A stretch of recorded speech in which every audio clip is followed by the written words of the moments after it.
হে WhatsApp guys, কেমন আছো সবাই? আশা করি সবাই খুব ভালো আছো। ফাইনালি কিন্তু আমরা অফিসিয়ালি অনলি জাপানিজ আবার কন্টিনিউ করতে চলেছি এবং এখানে তোমরা দেখতে পাবে হচ্ছে ভিনল্যান্ড সাগা এবং জুজুৎসু কাইজেনের নতুন যে লিগগুলো আসবে সেই লিগগুলো। তো ভিনল্যান্ড সাগার অলরেডি আমরা ফার্স্ট সিজন দেখেছি এবং মোটামুটি আমরা সবাই কিন্তু এনগেজড হয়ে গিয়েছি ভিনল্যান্ড সাগার সাথে। তো ভিনল্যান্ড সাগার যারা ফ্যান ছিলেন আশা করি তারা সবাই র্যান্ডম অ্যানিমেশন থেকে এখানে চলে এসেছো ভিনল্যান্ড সাগার সিজন 2 দেখার জন্য। আর যারা আসেনি আশা করছি খুব দ্রুতই চলে আসবে, কারণ আমরা র্যান্ডম অ্যানিমেশন থেকে রেগুলারলি অ্যাডভার্টাইজিং করবো এই চ্যানেলটির জন্য। তো যাই হোক, আমি যেমন বলেছিলাম যে সিজন 2 শুরু করবো হচ্ছে প্রথমে থোর্সকে ট্রিবিউট দিয়ে। তো আমরা থোর্সের একটা ট্রিবিউট ভিডিও আমরা প্লে করে দিচ্ছি।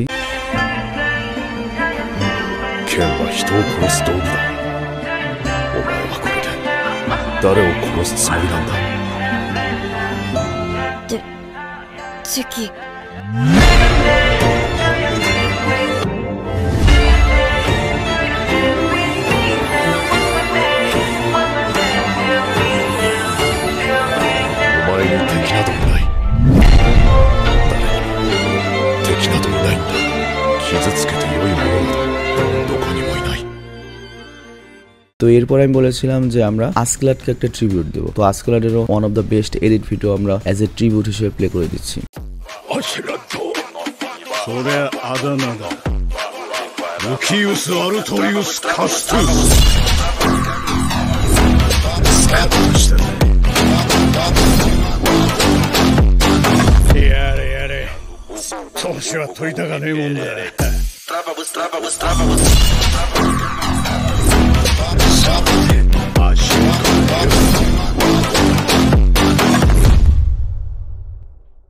তো এবার চলো আমরা মূল ভিডিওতে চলে যাই। তো পর্বের শুরুতে আমরা একটা ছেলেকে একটা কুড়াল দিয়ে গাছ কাটতে দেখি, আর তখন হঠাৎ করে ওর মাথায় একটা ছুরি এসে আঘাত করে। তো ওটা আসল ছুরি ছিল না, কাঠের ছুরি ছিল আর কি। তো তখন ওই ছেলেটা বলে, তুমি এটা কি করছো মা? তোর মা তখন জিজ্ঞেস করে, আমি তো এটা তোর কাছে জিজ্ঞেস করছি, তুই কি করছিস, এই গাছ কেন কাটছিস অযথা? তোর কি বাড়ি ঘর ভাঙার মতলব নাকি? তো তখন আমরা জানতে পারি ছেলেটার নাম হচ্ছে ইনার বা আইনার হবে আর কি। আর সে বলে, আমি যুদ্ধের জন্য প্রস্তুতি নিচ্ছি। তো তখন ওর মা বলে, দেখ এটা মজা করার সময় নয়, তুই দেখতে হয়তো যথেষ্ট শক্তিশালী কিন্তু তুই প্রকৃত যোদ্ধা না, কারণ তুই যুদ্ধর কৌশল জানিস না। অযথা এইসব কাজ বাদ দে আর দ্রুত দুপুরের খাবার খেয়ে নে। তো এটা শোনার পরে তো এনার অনেক রাগ হয়ে যায়। আর তারপর আমরা দেখি ওরা তিনজন মানে মা, বোন এবং আমাদের এনার একসাথে লাঞ্চ করছে। আর তখন ওদের বোন বলে, ভালুকদের শীতকাল আসার আগে নাকি অনেক খাবার জোগাড় করার প্রয়োজন হয়। ওর মা তখন বলে, ও আচ্ছা, আমি তো এটা জানতাম না। আর এরপর ওর মা করে কি, ইনারকে জিজ্ঞেস করে, হঠাৎ করে তোর মাথায় তো ট্রেনিং এর ভূত কই থেকে চাপলো, যুদ্ধের ভূত? তখন ইনার বলে, আমি এই জায়গাটাকে রক্ষা করতে চাই। তোমার কি মনে নেই এর আগে বহিরাগতদের হামলা হয়েছিল, সবকিছু আগুনে পুড়ে গিয়েছিল, আমরা কষ্ট করে এই জায়গাটাকে আবার সুন্দর করেছি, পুনরুদ্ধার করেছি। ওই সেম পরিস্থিতি আমি আর হতে দিতে চাই না, আর আমি জানি আমার বাবা এটা চাই। আর তখন ওর বোন বলে ওঠে,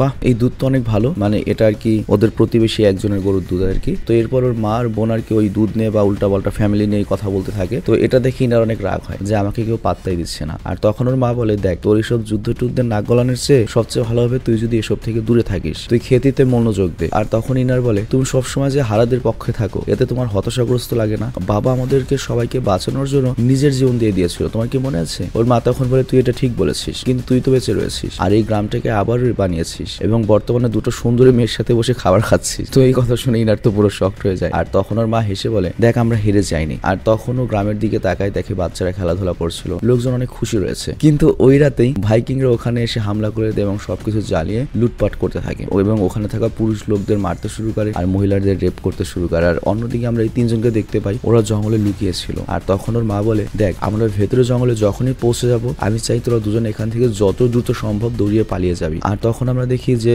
ইনার যে বোন লোটা, সে অনেক জোরে জোরে শ্বাস নিচ্ছে। আর তখন ওর মা মাথায় হাত রাখে এবং লোটা শান্ত হয়ে যায়। আর তারপর মা বলে, এত ভাবার দরকার নেই, শুধু পালাতে হবে, একদম চিন্তা করবি না, আমরা দুজন তোর পেছন পেছনে আসবো, তুই আগে দৌড়া। এরপর ওরা তিনজন পালাতে শুরু করে, লোটা সবার আগে আর পেছনে হচ্ছে ওর মার ভাই আসতে থাকে। কিন্তু হঠাৎ করে ওর মার পেছনে একটা তীর এসে লাগে আর এটা দেখে ইনার সেখানেই দাঁড়িয়ে যায় আর ও চিৎকার করে বলে, মা এটা হতে পারে না। আর এই শব্দ শুনে ওর বোনও দাঁড়িয়ে যায়। আর এদিকে আমরা দেখি এনার ওর মাকে ওঠানোর চেষ্টা করে, বাট সে আর পারে না, সে নিচে পড়ে যায়। আর ওর মা বলে, তোরা দ্রুত এখান থেকে পালিয়ে যা। এনার বলে, না আমি এটা করতে পারবো না, তুমি ওঠো, আমাদের সাথে চলার চেষ্টা করো। কিন্তু তখন এখানে লোটা চলে আসে এবং ও চিৎকার করে মাকে ধরে কাঁদতে থাকে। আর ওদের শব্দ শুনে পেছন থেকে কিছু ভাইকিংরা আসে এবং বলে, বাহ, এখানে আরো কিছু লোক রয়েছে। আর তখন ওর মা বুঝতে পারে যে অনেক দেরি হয়ে যাচ্ছে এবং সে ইনারের বুকে একটা ঘুষি মারে আর টেনে ধরে বলে, তুই এখন এখান থেকে তোর বোনকে সাথে নিয়ে পালিয়ে যা, তোদেরকে বেঁচে থাকতেই হবে। আর এরপর সে যখন আরো কিছু বলতে যাবে হঠাৎ করে সে ওখানেই মারা যায় এবং শেষ নিঃশ্বাস ত্যাগ করে ইনারের কোলে। আর এরপর আমরা দেখতে পাই পুরো গ্রাম এবং ঘর বাড়ি জ্বলে পুড়ে যাচ্ছে, আর ওখানে ওদের দুজনকে আমরা বসে থাকতে দেখি। ওরা এখনো নির্বিচার ওই মায়ের কাছেই বসে রয়েছে। তো তখন ওই ভাইকিংরা চলে আসে এবং ভাইকিংদের আসার পরে চোখ পড়ে হচ্ছে লোটার উপর, এবং একটা ভাইকিং বলে এই মেয়েটা তো খুব কিউট রে। তো লোটাকে যখন ওরা ধরতে যায় তখন ইনা করে কি ওদেরকে আটকাতে যায়, বাট ইনার উপর ওরা কোনাই দিয়ে একটা আঘাত করে এবং অজ্ঞান করে ফেলে এবং ওর নাক দিয়ে অনেক রক্ত বের হতে থাকে। তো তখন ইনার করে কি আবছা আবছা চোখের বোনকে নিয়ে যেতে থাকে, আর ওই মুহূর্তে লোটা করে কি ওর যে হেয়ার পিন ছিল সেটা বের করে ওই লোকটার পিঠে মারে, আর ওই লোকটা তখন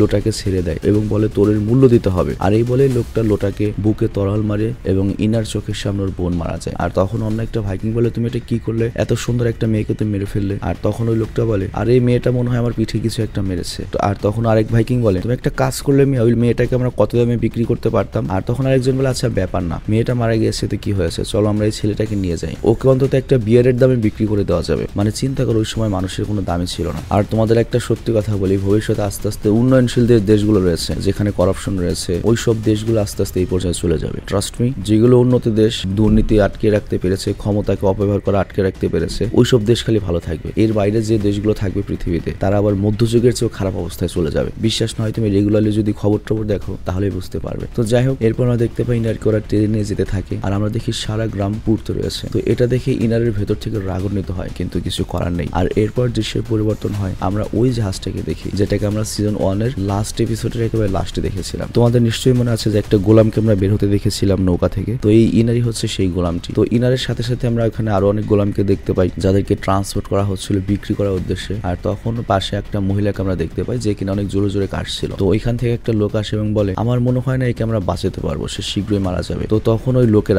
যারা এই গোলামের বেচা কিনা করে তারা করে ওই মহিলাটিকে বের করে নিয়ে আসে, আর ইনারও তখন ওই পেছে পেছে আসে। তো ইনার দেখতে পাই ওই লোকগুলো মহিলাটাকে সমুদ্রে ফেলে দিচ্ছে জীবন্ত অবস্থায়। তো ইনার এটা দেখে অনেক শক্ট হয়ে যায় এবং রাগান্বিত হয়ে যায় এবং লোকদেরকে বলে তোমরা এটা কি করলে। আর তখন ওই লোকরা করে ওকে একটা ঘুষি মারে, আর তারপরে লোকের এসে সবাইকে বলে তোমাদেরকে কম্বল দিচ্ছি, এটা নিজেদের গায়ে জড়িয়ে নাও, আমরা চাই না তোমরা অসুস্থ হয়ে যাও, কেননা তোমাদেরকে কেনার জন্য আমরা অনেক টাকা খরচ করেছি, সুতরাং আমরা যতক্ষণ না বলবো ততক্ষণ না তোমরা অসুস্থ হতে পারবে বা তোমরা মরতে পারবে, তোমাদের অবশ্যই ভালো দামে বিক্রি করতে হবে, আমাদের সে পর্যন্ত অবশ্যই সুস্থ থাকতে হবে। তো বুঝো ব্যাপারটা, নিজেকে কল্পনা করো ওইরকম একটা সিচুয়েশনে। আর এদিকে আমাদের ইনার করে কি সমুদ্রের দিকে তাকিয়ে, মানে যেখানে ওই মহিলাটি ডুবে গেল, ওর মা বাবা বোনের কথা ভাবতে থাকে এবং বলে হ্যাঁ আমাকে বেঁচে থাকতেই হবে। আর এরপর দৃশ্যের পরিবর্তন হয়, আমরা সম্পূর্ণ একটা নতুন জায়গাকে দেখি, মানে এই গোলামদেরকে ইউরোপে নিয়ে আসা হয়েছে এবং অনেকদিন পরে ওরা ভরপেট খাচ্ছিল। অ্যাকচুয়ালি এই গোলামের যে ব্যবসায়ীরা রয়েছে ওদেরকে এই জন্যই ভালো করে খাওয়াচ্ছে যাতে ওদের একটু তরতাজা দেখা যায়। আর তারপরে লোকগুলো বলে তোমরা শীঘ্রই নিজেদের পরিষ্কার করে এবং ভালো জামা কাপড় পরো। আর এরপর আমরা দেখি ওরা মেয়েদেরকে খুব ভালো মতো পরিষ্কার করে মেকআপ করে সাজিয়ে দিচ্ছে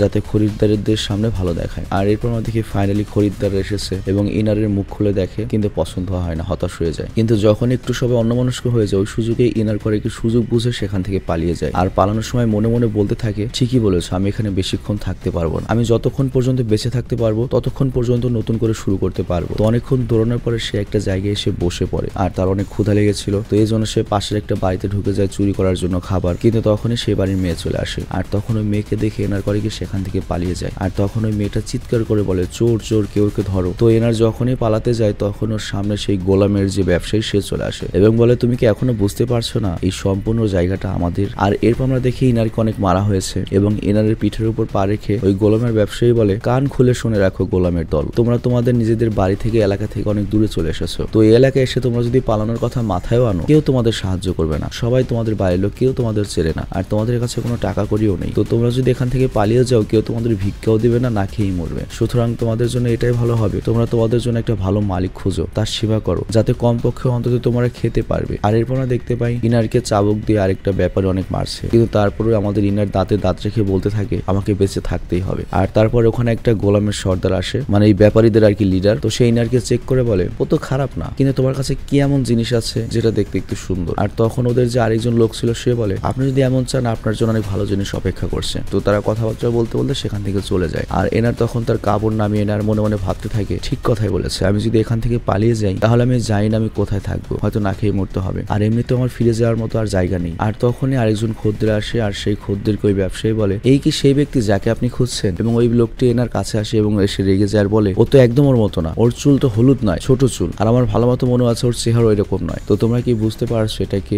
এটা হচ্ছে আমাদের থরফিনের সেই বাবার বন্ধু লিফ, সে মূলত থরফিনকে খুঁজতে এসেছে। এরপর ওই ব্যবসায়ী আবার বলে আপনার মতামত কি? ও কিন্তু দেখতে অনেক বড় এবং শক্তিশালী, আপনার কাজে আসবে। তো লিভ বলে না, আমি গোলাম কিনতে আসিনি, আমি এসেছি আমার এক আত্মীয়কে খুঁজতে। আর আমি জাস্ট শুনেছিলাম ও নাকি এলাকাতে রয়েছে, আর ওর সাদা বড় বড় চুল রয়েছে, আর ওর নাম হচ্ছে থরফিন। তুমি কি সত্যি জানো কোথায় রয়েছে? তো ওদের যে লিডার রয়েছে সে বলে না, আমি যাই না। তো এর ফলে তার অনেক মন খারাপ হয়ে যায়। আর তারপর ব্যবসায়ীদের বলে তোমাদের বিরক্ত করার জন্য আমাকে ক্ষমা করে দিও। আর এদিকে লিডার বলে কোনো ব্যাপার না, আপনি আরেকদিন আসবেন, আরো ভালো ভালো জিনিস দেখাবো। কিন্তু তখনই লিডার চুপি চুপি বলে ওরা কখনো তাকে খুঁজে পাবে না। তো এখানে এই পয়েন্টটা মনে রেখো যে থরফিনকে কখনোই খুঁজে পাবে না, এই কথাটা বলেছে। তার মানে লিডার কি, মানে এই গোলামদের লিডার কি আসলেই থরফিনকে চেনে, বা তার কাছে কি থরফিন আছে? এই প্রশ্নের উত্তর আমরা খুব শীঘ্রই পাবো। আর অন্যদিকে আমরা দেখি ইনার তো লিফকে যেতে দেখে আর মনে মনে ভাবে, ইস কি ভাগ্য ওই ছেলেটার, যার আত্মীয় তাকে এত খুঁজছে, সে সত্যি একটা লাকি ব্যক্তি, আমার এরকম কেউ নেই। আর এরপর ওখানে আরেকটা লোক আসে আর সে ইনাকে বলে তোমার দাঁত দেখাও। তো ইনার তখন মুখ খোলে আর ইনারের দাঁত দেখার পরে ওই ব্যক্তিটা ইনারের নাম জিজ্ঞেস করে এবং জিজ্ঞেস করে তুমি কোথা থেকে এসেছো,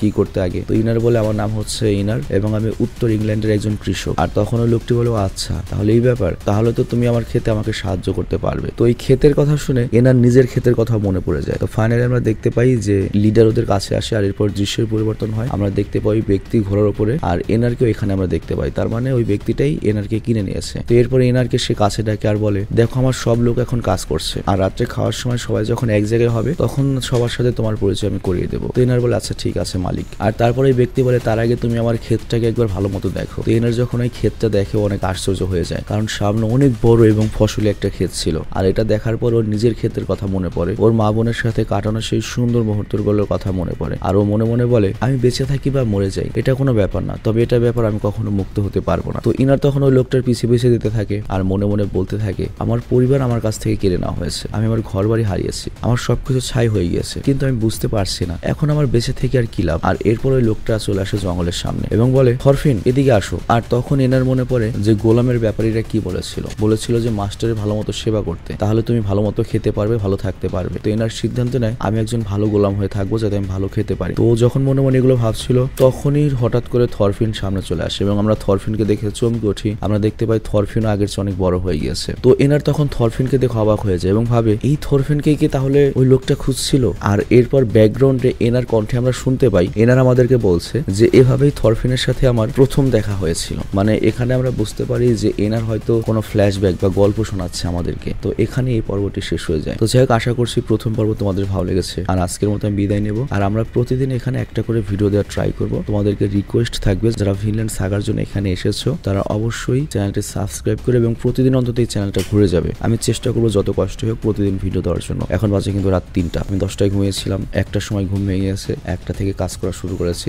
এই জীবনে আছে আর কি। রাত্রে ঘুম হয় না, ঘুম হয় হচ্ছে দিনে। আর দিনে ঘুম হলে তো শরীর এমনি কেমন যেন নাজেহাল অবস্থা হয়ে যায়। তো এই জন্য যে প্রবলেমটা আমি ফেস করি সেটা হচ্ছে রাত্রে আমি নর্মালি চেষ্টা করি ঘুমানোর জন্য। তো ঘুমাবো বলে কাজ করি না। তো একে তো দেখা যায় অনেকদিন ঘুমও হয় না, কাজও হয় না, আর দিনও তো সেই ঘুম পাড়তে হয়। তো এর জন্য অনেক সময় দেখা যায় যে পুরো 24 ঘন্টা আমার কোনো কাজই হয়ে ওঠে না। কিন্তু কিছু করার নেই, মিনিমাম আরো 2 বছর এভাবে খাটতে হবে আমার। 2 বছর খেটে একটা নির্দিষ্ট অ্যামাউন্ট করে তারপরে আর কি বিকল্প কোনো ব্যবস্থা করে আমার ইউটিউব থেকে বিদায় নেওয়ার ইচ্ছা আছে। তো দোয়া করে অন্তত 2 বছর যেন আমার কেরিয়ার থাকে এবং যেন আমি ইউটিউব থেকে আমার ফিউচার সিকিউর করে তারপর বিদায় নিতে পারি। তো যাই হোক আমি আজকের মতো বিদায় নিচ্ছি। ভালো থেকো, সুস্থ থেকো, আবার দেখা হবে।